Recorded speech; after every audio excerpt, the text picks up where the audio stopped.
విశ్లేషకులు శ్రీశైల్ రెడ్డి గారు. Good evening అండి. శ్రీశైల్ గారు, అంటే ముఖ్యమంత్రి మాట్లాడుతున్న మాటల వల్ల ఇప్పటికే కాంగ్రెస్ మీద తీవ్రమైన వ్యతిరేకత ఉన్నది, ప్రజల్లో తీవ్రమైన వ్యతిరేకత వచ్చింది. సో ప్రజలు ఏం మాట్లాడుతున్నారనేది బయట సోషల్ మీడియాలో చూస్తూనే ఉన్నాము, బయటికి వెళ్తే కూడా చూస్తున్నాం. సోషల్ మీడియానే అక్కర్లేదు, ఎవరిని కదిలించినా ప్రభుత్వ పరిపాలన ఎట్లా ఉంది అని అంటే వాళ్ళ మాటల్లోనే వింటా వస్తున్నాం. సో ముఖ్యమంత్రి ఇటువంటి వ్యాఖ్యలు చేస్తా, రెచ్చగొట్టే వ్యాఖ్యలు చేస్తా, ఉన్మాదమైన వ్యాఖ్యలు చేస్తా, కనీసం మానవత్వాన్ని మరిచి చేస్తున్న వ్యాఖ్యలు ఆల్రెడీ ఉన్న వ్యతిరేకతను మరింత పెంచుతున్నాయా? ఆల్రెడీ అసహించుకుంటున్నారు, ఇంకా దాన్ని మించిన ఇంకా పదవేమైనా ఉంటే ప్రజలు అట్లా భావించేలా చేస్తున్నాయా అనుకోవాలా? స్వేచ్ఛ గారు, రేవంత్ రెడ్డి గారు పదే పదే పబ్లిక్గా ఒక మాట చెప్తుంటారు, నేను ముఖ్యమంత్రిని కావాలని అనుకున్నా, అయినా బస్ అని చెప్తుంటారు ఆయన. అంటే అది చాలా గర్వంగా కూడా ఆయన చెప్తుంటారు. అయితే ముఖ్యమంత్రి కావడానికి ఆయన తొక్కిన మార్గాలు, ఆయన చేసిన మోసాలు, అవన్నీ కూడా ఆయన ప్రస్థానం, నేను చెప్పేది ఏంటంటే ఆయన ప్రస్థానం మనం చూస్తే పూర్తిగా అట్లాంటి మనిషి ఇంకొకరు మనకి ఈ తెలంగాణ చరిత్రలో ఎవరు కనపడరు. అట్లాంటి ఒక అధమస్థాయి వ్యక్తిత్వం ఉన్న మనిషి రేవంత్ రెడ్డి గారు. ఇప్పుడు ఆయన ఈరోజు గాంధేయులము, గాంధీ కుటుంబం చెప్పుకునే కాంగ్రెస్ పార్టీలో ఉన్నారు. మహాత్మా మోహన్ దాస్ కరమ్చంద్ గాంధీ ఏం చెప్తారంటే, నీకు గమ్యం ఎంత ముఖ్యమో నీ మార్గం కూడా అంతే పవిత్రంగా ఉండాలంటారు. అది రేవంత్ రెడ్డికి లేదు, ఫస్ట్ పాయింట్.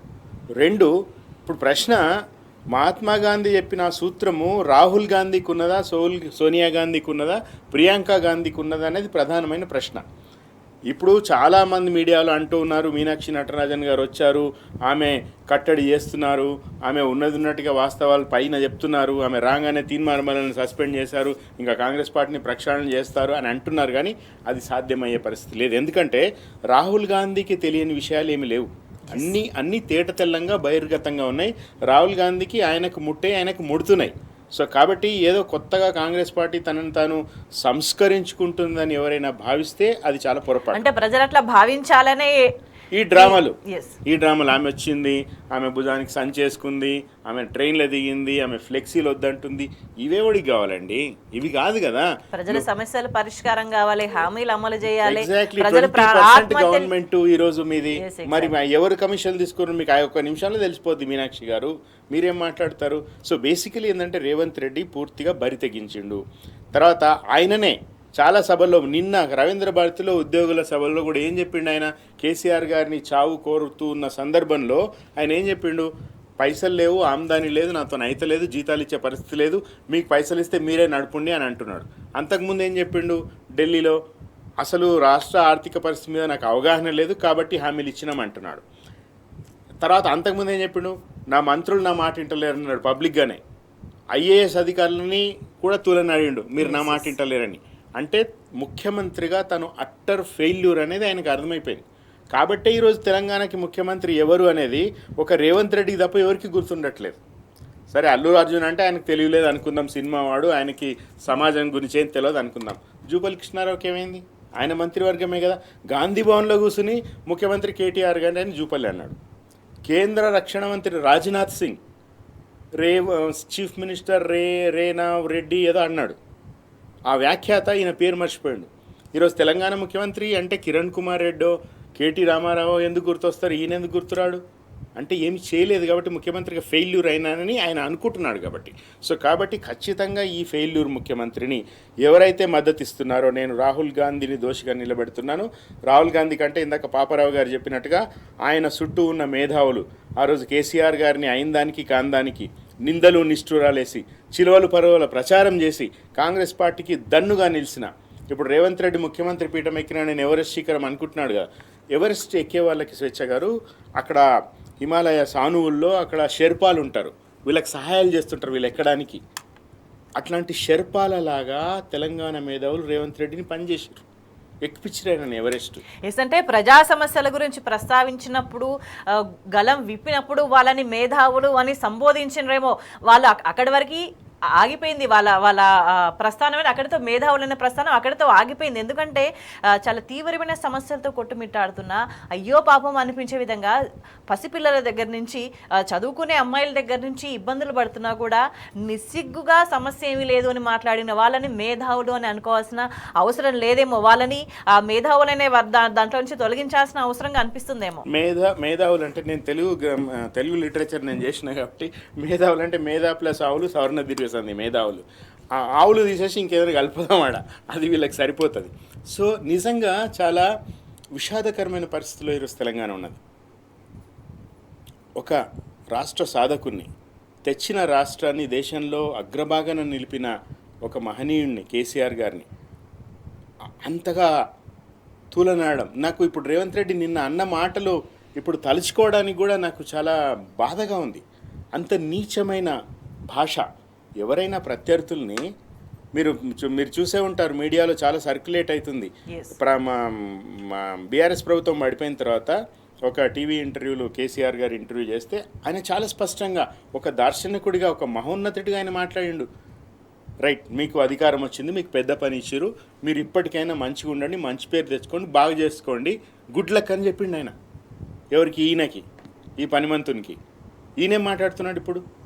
నిన్నటికి నిన్న స్వేచ్ఛ గారు, కేసీఆర్ గారు ఇక్కడే మన విస్తృత స్థాయి సమావేశంలో అసెంబ్లీకి ఎమ్మెల్యేలు దిశానిర్దేశం చేసి ఏం చెప్పింది తెలుసా?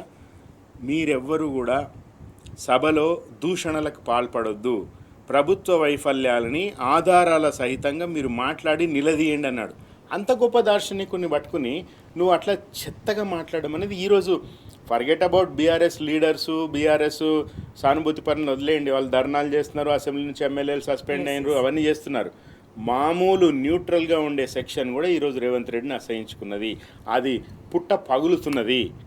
ఈరోజు చాలా స్పష్టంగా తెలంగాణ తప్పు చేసినాము, ఈరోజు పశ్చాత్తాప భావనలో ఈరోజు తెలంగాణ ఉన్నది. చాలామంది న్యూట్రల్ మేధావులు కూడా ఈరోజు మాట్లాడుతున్నారు. గతంలో కేసీఆర్ గారిని విధానపరంగానే అనుకోండి విమర్శించిన సంపాదకులు కూడా, సీనియర్ పాత్రికేయులు కూడా ఈరోజు రేవంత్ రెడ్డి క్షమాపణలు చెప్పాలని మాట్లాడుతూ ఉన్నారు.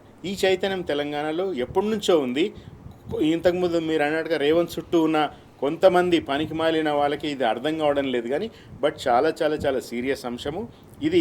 రాహుల్ గాంధీ గారు ఇకనైనా దీని మీద దృష్టి సారించాలని కోరుతున్నా. ఇంకొక విషయం నేను చెప్పదలుచుకున్నాను. లేదంటే వీళ్ళు ఏం మాట్లాడతారు, ఎటువంటి స్ట్రాటజీలు ప్లే చేస్తారు దానికి సురేష్ గారు అంటే, ముఖ్యమంత్రి దగ్గర నుంచి ఒక మనిషి చావు కోరుకునేంత నిస్సిగ్గుగా దిగజారుడు మాటలు వచ్చినప్పుడు నిజంగా ఒక హైకమాండ్గా స్పందించాలి. ఇతర సీనియర్ నేతలు ఎవరైనా ఉంటే అటువంటి వ్యాఖ్యలను ఖండించాల్సిన అవసరం కనిపిస్తుంది. కానీ కాంగ్రెస్ వైఖరి ప్రధానంగా ఎట్లా వస్తుందంటే, ఇవాళ చూసుకున్నా కూడా గాంధీ సూక్తులను వల్ల వేస్తుంటారు కానీ దానికి విరుద్ధంగా ప్రవర్తిస్తుంటారు. ఈవెన్ మీరు రాహుల్ గాంధీ గురించి మాట్లాడారు, రాహుల్ గాంధీ అయినా సరే బాధ్యత తీసుకొని స్పందించాలన్నారు కానీ రాహుల్ గాంధీ కూడా అదే వైఖరిని కొనసాగిస్తూ ఉంటారు. ఎందుకంటే ఆయన రాతల్లో, ఆయన రాసే వ్యాసాల్లో లైన్లో ఉన్న ఆఖరి వాళ్ళకు కూడా న్యాయం జరిగే విధంగా అంత అందే వరకు చేయాలనేదైనా లక్ష్యం అని మాట్లాడతారు, సంకల్పం అని మాట్లాడతారు. కానీ తెలంగాణలో ఇంత అన్యాయం జరుగుతుంటే కనీసం కన్నెత్తి కూడా చూడరు. మీకు ఒక ఉదాహరణ చెప్పాలి అంటే, మూకుమ్మడిగా తెలంగాణ ప్రజలను మోసం చేస్తున్నారా? మూకుమ్మడిగా తెలంగాణ ప్రజలకి అన్యాయం చేస్తున్నారా? వీళ్ళు చెప్పే కాంగ్రెస్ పార్టీ అధిష్టానం, all India Congress committee, Rahul Gandhi, Sonia Gandhi, Kharge, వాళ్ళు ఎవరున్నా బాధ్యులు ఎవరున్నా కానీ వాళ్ళు చెప్పే విలువలకి చేసే పనులకి పొంతన లేదు. అది చాలా చూసినాం. రాహుల్ గాంధీ రాజ్యాంగం చేతపట్టుకుని దేశమంతా తిరుగుడు, ఇక్కడ చేసే పనులు ఇక్కడ చేసుడు, అది అబ్సల్యూట్లీ అది చాలా స్పష్టంగా అది దానికి సంబంధించిన ఒక ద్వంద్వ ప్రవృత్తి అనేది వాళ్ళకి చాలా స్పష్టంగా ఉన్నది. రైట్ శ్రీశైల్ గారు, అంటే ఒకవైపు పరిస్థితి ఇట్లా ఉంటుందంటే, ఎవరు ప్రయోజనాలు కాపాడే వాళ్ళు, ఎవరు అభివృద్ధి కోసం పాటుపడతారు, ఎవరు అస్తిత్వాన్ని కాపాడతారు దానికి స్పష్టత ఉంది. ఎందుకంటే గతంలో ఎటువంటి అభివృద్ధి జరిగింది దానికి సంబంధించి వరుసబెట్టి నివేదికల్లో తేటతెల్లం అవుతూనే ఉంది. అది కూడా జీర్ణించుకోలేరు, ప్రజలు ప్రశ్నిస్తే జీర్ణించుకోలేరు, ఏమన్నా మాట్లాడితే అంటే ఎంత మానసిక దౌర్బల్యం అని భావించాల్సిన అవసరం కనిపిస్తుంది. శత్రువైనా సరే నిజంగా అనారోగ్యంతో ఉన్నప్పటికీ కూడా ప్రాణాలు పోయే స్థితి ఏదైనా ఉంటే కూడా చెడు కోరుకోకూడదు అని మాట్లాడుతుంటారు. సో రాష్ట్రానికి ఇంత మంచి చేసిన వ్యక్తిని ప్రజలే మాట్లాడుతున్నారు. ప్రజలను అడిగితే సరిపోతుంది, ఇంకేదో ఎవరో ప్రచారం చేయాల్సిన అవసరం లేదు. ప్రజలను అడిగితే సరిపోతుంది. ప్రజలు చెప్తున్నారు కూడా, ఆ విషయం వాళ్ళకు కూడా తెలుసు. అంటే ఒక మనిషి చావును కోరుకునే స్థాయికి దిగజారిపోయిండు ఒక ముఖ్యమంత్రి స్థాయిలో ఉన్న వ్యక్తి అని అంటే అతని పరిస్థితి ఏంటిదని అనుకోవాలి. ఆయన ఒక మానసిక రోగి, పూర్తిగా ఫ్రస్ట్రేషన్లో ఉన్నాడు. తను ఫెయిల్ అయిపోయాడని తనకు అర్థమవుతా ఉన్నది, కానీ దాన్ని ఒప్పుకోలేడు. భేషజం అడ్డొస్తుంది. ప్లస్ పైన ఏఐసిసి పెద్దలకు కూడా అర్థమైంది అని కొంత సరే, మనం రాహుల్ గాంధీని ఇంకా ఆయన ఉండాల్సినంత గట్టిగా ఉండడం లేదు, చర్యలు తీసుకోవడం లేదు, తెలంగాణని ఆయన కాపాడడం లేదు అనే మన ఆక్రోశం మనది. కానీ రేవంత్కి ఆల్రెడీ సంకేతాలు సూచనలు అయితే ఉన్నాయి, ఇది పద్ధతి కాదు మార్చుకో అనే ఏదో అవకాశం ఇస్తున్నట్టున్నారు. అయితే నా అపీల్ ఏంటంటే టు ఏఐసిసి, మీరు ఒక స్థిరమైన విధానం లేకపోవడం వల్ల పలసనవుతున్నారు. ఇప్పటిదాకా మనం టీవీలో చూసినాం, డిఎంకే వాళ్ళు స్టాలిన్ గారు ముఖ్యమంత్రి గారు పంపిస్తే ఒక డెలిగేషన్ ఇడికొచ్చి డిలిమిటేషన్ మీటింగ్లో పాల్గొనమని అన్నారు. ఇండి బ్లాక్ నుంచి ఒక్కొక్కరు తొలగిపోతున్నారు. ఈరోజు ఇండి బ్లాక్ ముక్కలైపోయింది. మొన్న మమతా బెనర్జీ మీకు మొత్తం సంబంధం లేదన్నారు. రేపు తమిళనాడులో స్టాలిన్ కూడా కాంగ్రెస్తో సంబంధం లేకుండా ఒంటరిగా పోటీ చేస్తామంటున్నారు. సో వీళ్ళని ఎవరు నమ్మడం లేదు, ఎందుకంటే వీళ్ళు చెప్పేది ఒకటి చేసేది ఒకటిగా ఉంది. ఒకటే విషయం నేను చెప్పదలుచుకున్నా, వీళ్ళు కాంగ్రెస్ పార్టీ ఏఐసిసి జవహర్ బాల మంచ్ అని ఒక సంస్థను స్థాపించారు ఈ మధ్య కాలంలో. దానికి ఖర్గే, సోనియా, రాహుల్ వీళ్ళందరూ పోషకులుగా ఉన్నారు. వాళ్ళ ఎయిమ్ ఏంది తెలుసా? 7 నుంచి 14 సంవత్సరాల వయసున్న బాలబాలికల్ని సామాజిక చైతన్యం వల్ల తీసుకురావాలి, వాళ్ళని మంచి పౌరులుగా తయారు చేయాలని. నేను రాహుల్ గాంధీకి ఛాలెంజ్ ఇస్తున్నా, ఆ బాలల్ని ఇన్స్పైర్ చేసే ఆ సంస్థకి చైర్మన్గా రేవంత్ రెడ్డిని పెట్టగలరా? ఈ రేవంత్ రెడ్డి ఏమైనా ఆ బాలలకి వాళ్ళకి ఏమైనా సూచనలు ఇవ్వగలరా? రేవంత్ రెడ్డి మొన్న రవీంద్ర భారతితో ఉద్యోగుల మీటింగే కాదు, అంతకుముందు బడిపిల్లల మీటింగ్లో కూడా కేసీఆర్ మీద అక్కసు వెళ్ళగక్కిండు. సో మీరేమో ఒకవైపు చాలా ఉన్నత లక్ష్యాలు మీరు ప్రకటించుకుంటారు, రాజ్యాంగ రక్షకులం అంటారు, మేము బాలలను కూడా చైతన్యం చేసే కార్యక్రమం దేశవ్యాప్తంగా చేస్తామంటారు. మరి దానికి ఆయన డాక్టర్ విజి వర్మ అని ఆయన చైర్మన్ ఉన్నాడు, ఆల్ ఇండియా కమిటీ చైర్మన్. ఆయనను తీసి రేవంత్ రెడ్డిని పెట్టండి, దమ్ముందా, ధైర్యం ఉందా? అంటే రేవంత్ రెడ్డి మీ బాలల సంస్థకు పనికిరాడు కానీ తెలంగాణకు పనికి వస్తాడా? అంటే మేము అంతా తీసిపోయినామా? సో ఇప్పుడు చాలా క్లియర్గా రేవంత్ రెడ్డి వాచాలత, వదరబోత్తనం, దుర్భాషలు తెలంగాణకి అన్నీ అర్థమైనాయి. కానీ తెలంగాణ ప్రజలు బేసిక్గా ప్రేమపూర్వకంగా ఉంటారు, చాలా ఆత్మీయంగా ఉంటారు. ఎవరినైనా అయ్యో పోని పాపం అనుకుంటారు, శత్రువునైనా అట్లాగే చూస్తారు. అట్లా ఈరోజు నువ్వు ఒక మహానాయకుడిని, ఆయన ఏ పార్టీ అయినా ఉండొచ్చు, ఏదైనా కావచ్చు, రాజకీయాలు వేరు. ప్రజలు ఏమంటున్నారంటే అట్లాంటి మనిషిని చావు నువ్వు కోరుకుంటావా? ఈ ఎంత దుర్మార్గం! ఎవరైనా కోరుకుంటారా? మన గ్రామాలలో పగలు ఉన్న వాళ్ళు కూడా కూర్చొని రచ్చబండల దగ్గర కూర్చొని మాట్లాడతారు, పంచాయతీలలో మాట్లాడతారు, కుల పెద్దల్ని పిలిచి మాట్లాడతారు, పరిష్కారాలు చేసుకుంటారు. ఇండియా, పాకిస్తాన్ లాంటి దేశాలు శిఖరాగ్ర సమావేశాలు ఇప్పటికే రేవంత్ రెడ్డి వైఖరి వల్ల రేవంత్ రెడ్డిని ప్రజలు అసహించుకుంటున్న పరిస్థితి వచ్చింది. ఆయన స్థాయి గురించి ప్రజలు ఏం మాట్లాడుకుంటున్నారు? దానికి శ్రీశైల్ గారు, ముఖ్యమంత్రికి ప్రధానంగా ఆయనని ఎవరు ముఖ్యమంత్రిగా గుర్తించట్లేదు, గౌరవించట్లేదనో ఇంకోటో ఆయనకి లోపల ఇంకా అభద్రతనో ఆయనకి ఇంకేదో ఉన్నట్టుంది. కానీ దీనికంతటికి కారణం ఏంటి, ఎవరు అని అంటే ఆయనే చేసుకున్నాడు స్వయంగా. ఎందుకంటే ఒక ముఖ్యమంత్రిగా ఉండి పరిపాలనను వికేంద్రీకరణ, కనీసం కీలకమైన మంత్రిత్వ శాఖలు 15 నెలలు అవుతున్నది, మంత్రివర్గ విస్తరణ కానే లేదు, అన్ని దగ్గర పెట్టుకున్నారు. ఆయన దగ్గర పెట్టుకున్న మంత్రిత్వ శాఖలకు సంబంధించి అన్ని సమస్యలు, తీవ్రమైన సమస్యలు ఉన్నాయి. కనీసం మరి ఆ విభాగాలు ఏమైనా పనిచేస్తున్నాయంటే అది లేని పరిస్థితి. సో అనేక చోట్ల ప్రజల్ని ఇబ్బంది పెడుతున్నారు, భూములు లాక్కుంటున్నారు, ఇండ్లు గొలగొడుతున్నారు. ఇవన్నీ ఎందుకు చేస్తున్నారు, దేనికోసం చేస్తున్నారు అని అంటే, ఆ ఎన్నికలకు ముందు కుటుంబ పాలన అని ప్రజలని ఊదరగొట్టి ఎన్నికలు ఓట్లే ఎంచుకున్నారు. కానీ కరెక్ట్ కుటుంబ పాలన చేస్తున్నది ఎవరు అంటే రేవంత్ రెడ్డినే మాట్లాడుతున్నారు. ఒక మాజీ సర్పంచు, ముఖ్యమంత్రి అండ్ బ్రదర్స్ వల్ల నేను చనిపోతున్నానని ఆయన సూసైడ్ లెటర్ రాసి ఆత్మహత్య చేసుకున్నాడు. ఇటువంటి దారుణమైన పరిస్థితుల్లో ఎందుకు ఇవన్నీ చేస్తున్నారనంటే తన వాళ్ళకి కట్టబెట్టడానికి, దోచిపెట్టడానికి మాత్రమే. ఇది స్వయంకృతాపరాధమే కానీ నిజంగా నీకు ఆ స్థాయి లేదు అని మాట్లాడితే ఆయన కోపం వచ్చింది. నిజంగా ఆ స్థాయి ఉన్నదా రేవంత్ రెడ్డికి? అదే కదా ఇప్పుడు ఉన్నమాట అంటే ఉలికెందుకు అన్నట్టుగానే అదే ప్రజలు చర్చించుకుంటారు. ఆ స్థాయి లేదని బీఆర్ఎస్ వాళ్ళ కంటే ముందు అల్లు అర్జున్ అన్నాడు, ముఖ్యమంత్రి పేరు గుర్తు రావట్లేదు అంటే నువ్వు ఆ స్థాయి వాడివి కాదనే కదా. జూపల్లి కృష్ణారావు అన్నాడు, రాజ్నాథ్ సింగ్ అన్నాడు, చాలా మంది అన్నారు. రోజు ఆయన ఎంబడి ఉండే జగ్గారెడ్డి కూడా మర్చిపోయినాడు. ఎవరికి కూడా నువ్వు ముఖ్యమంత్రి స్థాయిని ఇది కాదని స్వయంగా కాంగ్రెస్ పార్టీలో ఉన్న కేబినెట్ మంత్రులు సైతం అంటున్నారు. ఎందుకంటే వాళ్ళకి తెలుసు కదా ఇప్పుడు ఈ రాష్ట్రంలో ఏమీ జరగడం లేదు, ఒక్క పని కూడా జరగడం లేదు, ఎవరి పని జరగడం లేదు. ఆ 20% కమిషన్ ప్రభుత్వం ఇప్పుడు నడుస్తున్నది. ఎవరైతే కాంట్రాక్టర్లు వాళ్ళు వీళ్ళ కమిషన్లు ఇస్తున్నారో, రైతు బంధు పైసలు కూడా మొన్న సగం అలకేట్ చేసిన సగం నిధులన్నీ కూడా కాంట్రాక్టుల బిల్లులు 20% కమిషన్లు తీసుకుని ఇచ్చిందనేది చాలా క్లియర్గా మీడియాలో వచ్చింది అది. సో కాబట్టి ఏంటంటే ఈరోజు ఎవరికి ఎక్సెప్ట్ రేవంత్ రెడ్డి కుటుంబం, రేవంత్ రెడ్డికి వత్తాసు బలికే కొందరు మంత్రులు. కాబట్టి నిన్న సిఎల్పి మీటింగ్లో కూడా ఫ్రస్ట్రేషన్ వెళ్ళగక్కిండు. మీరు బీఆర్ఎస్తో టచ్లో ఉంటారా? బీఆర్ఎస్ వాళ్ళు మీ మాట వింటారా? మీ మీద వాళ్ళకి పోటీ పెట్టకుండా ఉంటారా? మీరందరూ ఆశీర్వదిస్తే నేను 20 ఏళ్ళు ముఖ్యమంత్రిగా ఉంటా అని అంటున్నాడు. సో ఆయనకు తెలుసు వాళ్ళ ఆశీర్వాదం లేదు, సిఎల్పిలో ఎవరి ఆశీర్వాదం లేదు, అది చాలా స్పష్టంగా రేవంత్ రెడ్డికి అర్థమైపోయింది. కాబట్టి ఈరోజు అంత ఫ్రస్ట్రేటెడ్గా ఉన్నాడు. సో హీస్ కంప్లీట్లీ లాస్ట్ స్వేచ్ఛ గారు. ఆయన అయిపోయింది, ఇంకా రేవంత్ రెడ్డి పని అయిపోయింది అనేది చాలా స్పష్టంగా it's return on the wall. So కాబట్టే ఆయన వేదిక ఏదనేది చూడకుండా ఇష్టం వచ్చినట్టుగా నోటికి ఏదొస్తే అది మాట్లాడుతున్నాడు. కేసీఆర్ గారి గురించి కూడా నిన్న అదే మాట్లాడిండు. అయితే ఆయన గమనించాల్సింది ఏంటంటే ఇప్పుడు ఆయన ఎన్ని మాటలు చెప్పినా, ఎన్ని తిట్టినా, ఎన్ని కుటుంబ పాలన ఏమన్నా కూడా వాళ్ళు చేసిన సర్వేలోనే ఏమైంది? ఫామ్ హౌస్ పాలన బాగుందని జనాలు అన్నారా లేదా? వాళ్ళు చేసిన సర్వేనే కదా, బీఆర్ఎస్ చెప్పలేదు కదా. అంటే ఏంది? ఈ కుటుంబ పాలన, దొర, గడి అనే ఆ పడికట్టు పదాలు ఎన్నికల సమయంలో కొంత ఇప్పటిదాకా మనం చెప్పుకున్న ఆయన చుట్టూ ఉన్న అప్పుడు మేధావులు అనబడేవాళ్ళు, వాళ్ళు ఊదరగొట్టుడు, కొన్ని యూట్యూబ్ ఛానళ్ళు వాళ్ళు కూడా ఈరోజు తిడుతున్నారు కదా. ఆ రోజు కేసీఆర్ని తిట్టి రేవంత్ని అధికారంలో తీసుకో, నేను లేకపోతే నీకు ఆ ముఖ్యమంత్రి పీఠమే లేదని ఈరోజు తీన్మార్మల్లని అంటున్నాడు కదా. ఈరోజు తీన్మార్మల్లని రోజు పొద్దుగాలేసి సాకిరేవి పెడుతున్నాడు కదా ముఖ్యమంత్రిని.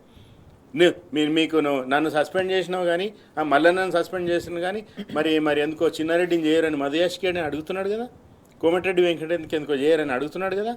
సో ఖచ్చితంగా ఆ ప్రశ్నలు వస్తూ ఉన్నాయి. నిన్ను ఎవరెవరైతే ఎత్తి ఆ రోజు ఎవరెస్ట్ ఎక్కిచ్చిరో వాళ్ళు ఈరోజు నిన్ను కిందకి తోసేయడానికి సిద్ధంగా ఉన్నారు.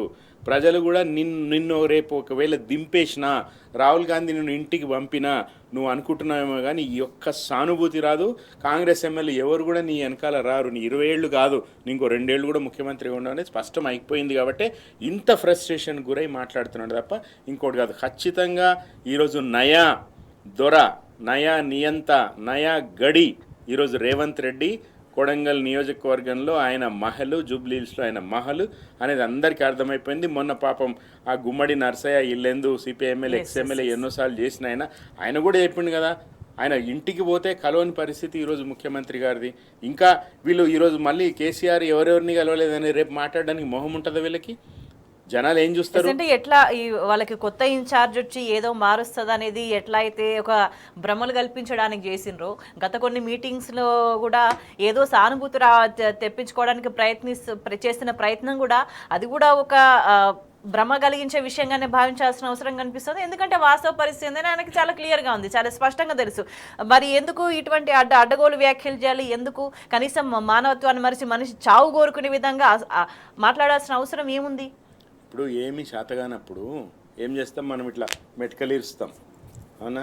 నీ అదిరా నీ ఇదిరా అని మెటకలిస్తారు కదా ఊళ్ళల్లో.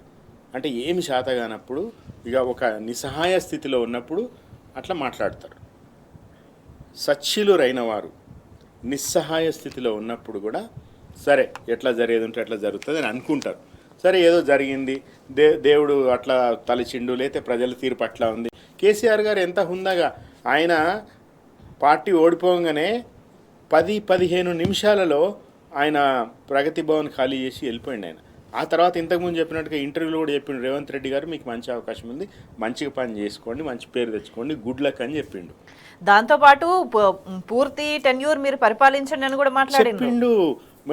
అక్కడక్కడ మొన్న కూడా అన్నారు విస్తృత స్థాయి సమావేశంలో, మన వాళ్ళు తొందరపడి ఊరికే అల్లరి గోల చేస్తుంటే నేనే వద్దని చెప్పిన జర ఆగుంటారు బయట టైం ఇద్దాం వాళ్ళకు అని 14-15 నెలలు ఓపిక పట్టినాము. జనాలు ఈరోజు చాలా వాళ్ళ తీవ్రమైన వాళ్ళ జీవితాలు చిన్నభిన్నం అయిపోయినాయి. గురుకులాల్లో విద్యార్థులు చచ్చిపోతున్నారు స్వేచ్ఛ గారు. ఒక్కరోజు ఒక హాస్టల్లో 40-50 మంది అస్వస్థతకు గురవుతున్నారు. విద్యార్థుల ఆత్మహత్యలు, రైతన్నల ఆత్మహత్యలు, నేతన్నల ఆత్మహత్యలు, ఆటో డ్రైవర్ల ఆత్మహత్యలు. ఫుడ్ పాయిజన్ తో సీరియస్ అయ్యి నిమ్స్ కి తీసుకొస్తే కనీసం ప్రభుత్వం నుంచి ఒక స్పందన, మెరుగైన వైద్యం అందించండి అని కూడా చెప్పలేని దుస్థితి, కనీసం వెళ్ళి ఆ కుటుంబానికి ధైర్యం చెప్పలేని దారుణ దుస్థితిలో ఉంది కాంగ్రెస్ ఉంది. ఇవన్నీ మాట్లాడితే జర్నలిస్టులను కూడా తీసుకుపోయి అరెస్ట్ చేస్తున్నారు. నిన్న రేవతిని చేసిరు అంటే ఎందుకు? ఆమె ఏదో ఒక పోస్ట్ షేర్ చేసింది. ఆమె చేసుడు కాదండి, డైరెక్ట్గా ఆమెనే పెట్టింది అనుకోండి, అయితే చేస్తారా? ముఖ్యమంత్రిని తిడితే చేస్తారా?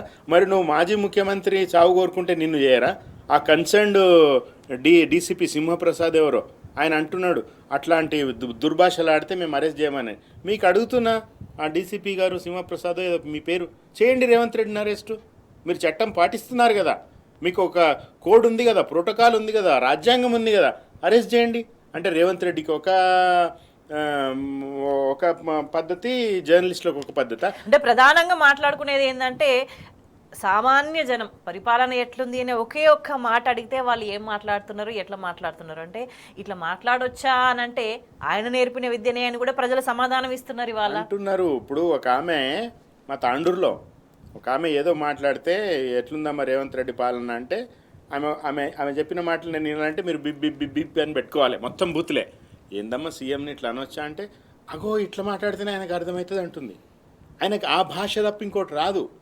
సో కాబట్టి ఈరోజు ప్రజలు కానీ ప్రజల యాంగ్విష్ని, ప్రజల ఆగ్రహాన్ని, అవి బూతులున్నా వాటిలో బీపులున్నా అవి యాజ్ ఇట్ ఈస్గా షేర్ చేస్తున్న వాళ్ళ మీద పడుతున్నారు, కేసులు పెడతామంటున్నారు. ఇది నడవదు వీలేదా అనుకుంటున్నారు. కానీ ఇప్పుడు ఆమెను అరెస్ట్ చేసి రిమాండ్కి తరలించారు. ఏమైంది? ఎడిటర్ గిల్డ్ వాళ్ళు ఉత్తరం రాసిండ్రు. రేపు పొద్దున ఇది కేంద్ర ప్రభుత్వం దాకా కూడా పోతుంది, ఏజెన్సీల దాకా కూడా పోతుంది. అప్రతిష్ట పాలవుతాం, అపఖ్యాతి పాలవుతాం. తెలంగాణ ఎప్పుడు ఇట్లా లేదు, 10 ఏళ్లలో ఇట్లా లేదు. నిజానికి టు బి వెరీ ఆనెస్ట్ అంతకు ముందు కూడా ఇట్లా లేదు. సమైక్యవాదుల పాలనలో కూడా తీవ్ర నిర్బంధ పరిస్థితి చూసిన తెలంగాణలో కూడా అంటే రేవంత్ రెడ్డి వ్యక్తిగతమైన నీచత్వము ఇంతకు ముందు లేరు. అంటే రేవంత్ రెడ్డి వ్యవహార శైలి ఎట్లా ఉంటుందంటే ఆయన సుప్రీంకోర్టు విషయంలోనే ముట్టికాయలు వేయించుకునే అంత దాన్ని ఏమనాలో కూడా నాకు అర్థం కావట్లేదు. ఇప్పుడు ఏమంటున్నాడు ఆయన, ఈ ఎమ్మెల్యేల అనర్హత కేసులో స్పీకర్కు నోటీస్ ఇచ్చింది నిన్న సుప్రీంకోర్టు. రేవంత్ రెడ్డి ఏమంటాడు, అవును అప్పుడు మరి బీఆర్ఎస్లో విలీనమైనప్పుడు ఇంత తొందరగా కోర్టులు స్పందిస్తలేవు అంటే కోర్టులను కూడా అంటున్నాడు. ఇది గమనించాలి. రాజ్యాంగ నిపుణులు, రాజ్యాంగ కోవిదులు, ఈ దేశం పట్ల ప్రేమ ఉన్నవాళ్ళు, ఈ దేశ ప్రజాస్వామిక వ్యవస్థలో మూల స్తంభాలైన జ్యుడిషియరీ, లెజిస్లేచరు, ఎగ్జిక్యూటివ్, మీడియాకు సంబంధించిన ఈ 4 అంగాలు, పంచమాంగమైన ప్రజలు, వీళ్ళందరూ కూడా గమనించాలి ఎట్లాంటి మనిషిని తెచ్చి ఈరోజు నెత్తి మీద పెట్టుకున్నాము. దీనివల్ల బీఆర్ఎస్ పార్టీకి టు బి వెరీ ఆనెస్ట్ స్వేచ్ఛ గారు ఏం నష్టం లేదు. కొద్ది రోజులు అధికారంలో ఉన్నారు, తప్పులు ఏమైనా ఉంటే నేర్చుకుంటారు, సవరించుకుంటారు, మళ్ళీ అధికారంలోకి వస్తారు. బట్ తెలంగాణ సమాజం నష్టపోయింది, జనాలు అరిగోసబడతా ఉన్నారు. సో కాబట్టి ఇది ఖచ్చితంగా మొన్న కోస్గిలో కేటీఆర్ గారు చెప్పినట్టుగా ఆ ఉప్పెన లాంటి జనము, అది బీఆర్ఎస్ పొలిటికల్ మీటింగ్ కాబట్టి సాధ్యం కాలే, కడుపు మండింది కాబట్టి వాళ్ళు వచ్చారు. అది కేటీఆరే చెప్పిరు ఆ రోజు కోస్గిలో. సో అట్లాంటి ఒక హ్యూమిలిటీ ఉన్న నాయకుడు కేటీఆర్, అట్లాంటి ఒక తమ నాయకులకి, తమ పార్టీకి గొప్ప విలువలు నేర్పించిన నాయకుడు కేసీఆర్ గారు, అట్లాంటి వాళ్ళని పట్టుకుని నోటికొచ్చినట్లు మాట్లాడితే ఇది ఆకాశం మీద ఉమ్ము వేయడం లాంటిది, వచ్చి నీ మీద పడుతుంది తప్ప ఆకాశానికి ఏమీ కాదు. ఇది చాలా క్లియర్గా, చాలా ఒక హృదయ వేదనతో నేను చెప్తున్న స్వేచ్ఛ గారు, మంచి పరిణామాలు కావి. పార్టీలు, వ్యక్తులు, నాయకులు, అధికారాలు, సంపద, కీర్తి ఇవేవి కాదు, బేసిక్ విలువలు. ఈ బేసిక్ విలువలు లుప్తమైన రోజు, ఎవడు బాగు చేయని బియాండ్ రిపేర్ పోయిన రోజు ఏం చేయగలుగుతాం? ఇది కట్టడి చేయకపోతే ఈరోజు రేవంత్ రెడ్డి అనే ఒక రోల్ మోడల్ తీన్మార్ మల్లన్న పనికొస్తున్నాడు. అరే నేను ఇట్లా మాట్లాడితే నేను సీఎం అయితేనేమో, నోటుకు వచ్చినట్టు వాగితే నేను కూడా ఎదుగుతానేమో, రేపు ఆయనను చూసి ఇంకోటి తయారవుతాడు. సో వ్యవస్థలు ఏం కావాలి? మీకు ఇష్టం వచ్చినట్టుగా మీ స్వార్థ ప్రయోజనాల కోసం, మీ వ్యక్తిగత అజెండాల కోసం మొత్తం కలుషితం చేస్తే భవిష్యత్తు ఏం కావాలి? మీరు పిల్లలకి ఏం నేర్పిస్తారు? మీ ఇంట్లో పిల్లలు మీ వీడియోలు చూసి ఏం మాట్లాడుకుంటారు రేపు? అరే ఇదే కరెక్టేమో అనుకుంటారు. ఇది జవహర్ బాలమంచ్ నిర్వహిస్తున్న సోనియా గాంధీని, రాహుల్ గాంధీని, ఖర్గేని, కేసీ వేణుగోపాల్ని, రాహుల్ గాంధీని అడుగుతున్నా నేను, మీ ఇంత నాశనం చేస్తారా దేశాన్ని? అంటే రేవంత్ రెడ్డి ఇప్పుడు అన్ని హద్దులు దాటేసి అన్ని మర్చిపోయి ప్రవర్తిస్తున్నాడు అనేది ప్రధానంగా చర్చ జరుగుతుంది. అంటే రేవంత్ రెడ్డి అధికారంలోకి వచ్చి ఆల్రెడీ పతనానికి చేరువలో ఉన్న కాంగ్రెస్ పార్టీని పూర్తిగా మొత్తం కప్పిపెట్టే విధంగానైనా చర్యలు ఉన్నాయని చెప్పేసి ప్రధానంగా చర్చ జరుగుతుంది. అంటే జాతీయ స్థాయిలో కావచ్చు, వాళ్ళు ఎక్కడెక్కడైతే అధికారంలో ఉన్నారో, సో ఈయన వైఖరి చూసే మిగతా కొన్ని రాష్ట్రాల్లో అధికారం కోల్పోయిన పరిస్థితి కూడా వచ్చిందని చెప్పేసి, అంటే రేవంత్ రెడ్డి పార్టీని నాశనం చేయడంతో పాటు తన గోతి తానే దవ్వుకుంటున్నాడు అని భావించాల్సిన అవసరం ఉన్నది ఇవాళ. ఆయన పార్టీని నాశనం చేస్తున్నాడు. ఇప్పుడు ఆ ఇంగ్లీష్లో అంటారు, క్రిస్టియానిటీలో last nail in the coffin, అంటే శవపేటిక మీద అది పండబెట్టి ముసి చివరి మేకు కొట్టడం అనమాట. అది రేవంత్ రెడ్డి. కాంగ్రెస్ యొక్క శవపేటికకు చివరి మేకు రేవంత్ రెడ్డి. అయిపోయింది, కాంగ్రెస్ పార్టీ పని ఖతం చేసేసిండు, తను ఖతమైండు. కాంగ్రెస్ పార్టీ ఖతమైనా తను ఖతమైనా ఎవరికి నష్టం లేదు. బేసికలీ వ్యవస్థలు విధ్వంసం అవుతున్నాయి, వ్యవస్థ కలుషితమవుతా ఉంది, తెలంగాణ నష్టపోతూ ఉన్నది. కాంగ్రెస్ లాంటి రోల్ మోడల్ దేశంలో మిగతా రాష్ట్రాల్లో కూడా అల్లకల్లోలం సృష్టిస్తూ ఉన్నాడు. మహారాష్ట్ర పోయి రేవంత్ రెడ్డి తెలంగాణ మోడల్ మేము మహారాష్ట్రకి ఇస్తామంటే వాళ్ళు భయపడి ఓడించారు. అమ్మ మీ మోడల్ మేము అని ఓడించారు. ఏ రాష్ట్రం పోయి అయినా ప్రచారం చేస్తే మొన్న ఢిల్లీలో కూడా ఓడిపోయిండ్రు, అంతకుముందు హర్యానాలో ఓడిపోయిండ్రు. వీళ్ళు ఏడ కాలు పెడితే ఆడ ఓడిపోయిండ్రు. ఇప్పుడు రేపు కర్ణాటక పీక్తుంది, తెలంగాణ కూడా ఆల్రెడీ వాళ్ళ ఓటమి ఖాయమైపోయింది. సో కాబట్టి కొంచెమన్నా సోయి ఉంటే ఇప్పుడున్న 1-2 రాష్ట్రాల్లో లేదా ఒక 20-30% ఓటు నిలుపుకుని ఒక జాతీయ పార్టీగా గుర్తింపు దక్కాలి అని సోనియా గాంధీ, రాహుల్ గాంధీ అనుకుంటే ఇట్లాంటి కలుపు మొక్కల్ని ఏరేయండి. మీరు ఏరేస్తే మీరు మాకో మా తెలంగాణకు కాదు, మీకు మీరు మేలు చేసుకున్న వాళ్ళు అవుతారు. ఆ రూపంలోనైనా తెలంగాణకి ఒక శని వదిలిపోతుంది అనేది ఈరోజు తెలంగాణ చాలా క్లియర్గా చెప్తా ఉంది.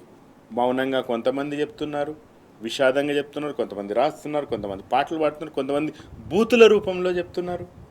ఆ బూతులని ఒక బాధ్యతగా, బూతులైనా సరే నిజాలు చేదుగా ఉంటాయి, ఇవి అందరికీ తెలియాలని జర్నలిస్ట్ మిత్రులందరూ కూడా వాటిని కూడా షేర్ చేస్తూ ఉంటే వాళ్ళని జైళ్ళల్లో పెడుతున్నారు. మీరు వాళ్ళని కాదు, ఇన్ఫ్యాక్ట్ బూతులు మాట్లాడే ప్రజలను కూడా కాదు, ఆ ప్రజల్ని అట్లా తయారు చేస్తున్న ఒక చెడ్డ రోల్ మోడల్ అయిన Revanth Reddy first behind the bars ఉండాలి. ఆయన పోవాలి ఫస్ట్ జైలుకి. ఆయన either he must be arrested. నేను న్యాయ కోవిదుడిని కాదు, కానీ నేను ఐ వాజ్ వండరింగ్ నిన్నటి నుంచి నాకు ఎందుకు కోర్టులు ఊరుకున్నాయి, ఎందుకు వీటిని ఇట్లాంటివి సుమోటోగా తీసుకోవు, మేబీ మన చట్టాలు మార్చాలా, ఇట్లాంటి ఒక సాంస్కృతిక నేరస్తులని సుమోటోగా తీసుకుని విచారించే అట్లాంటివి ఏమన్నా రేపు ఇప్పుడు మొన్న బీజేపీ ప్రభుత్వం భారత న్యాయ సంహితానికి చట్టాలు మార్చింది కదా. సో ఇట్లాంటివి కూడా అంటే మేబీ ఎట్లా ఉంటుందంటే వ్యవస్థల రూపకల్పన. ఇప్పుడు అంబేద్కర్ గారు రాజ్యాంగం రాసిన రోజు ఆయన ఏమనుకున్నారంటే భవిష్యత్ తరాల కోసం రాజ్యాంగం అమెండ్మెంట్ చేసుకోవాలి. కాబట్టి ఇప్పటికే 90-93 సార్లు అమెండ్మెంట్ అయింది. సో చట్టాలు కూడా ఎప్పటికప్పుడు అప్పటి అవసరాలను బట్టి మార్చుకోవాలి. సో రేవంత్ రెడ్డి లాంటి అనేవాడు ఒకడు పుడతాడు అని తెలియకపోవడం వల్ల న్యాయ వ్యవస్థలో ఇట్లాంటి ఒక సాంస్కృతిక నేరాలకి పాత్ర లేదేమో, ఇప్పుడు అట్లాంటి అవసరం వచ్చిందేమో, ఇది న్యాయ కోవిదులు కూడా ఆలోచించాలని నాకు అనిపిస్తూ ఉంటుంది. అంటే ప్రధానంగా తన అసమర్థతకు తెలంగాణ సమాజాన్ని బలిపెట్టే హక్కు రేవంత్ రెడ్డికి ఉందా?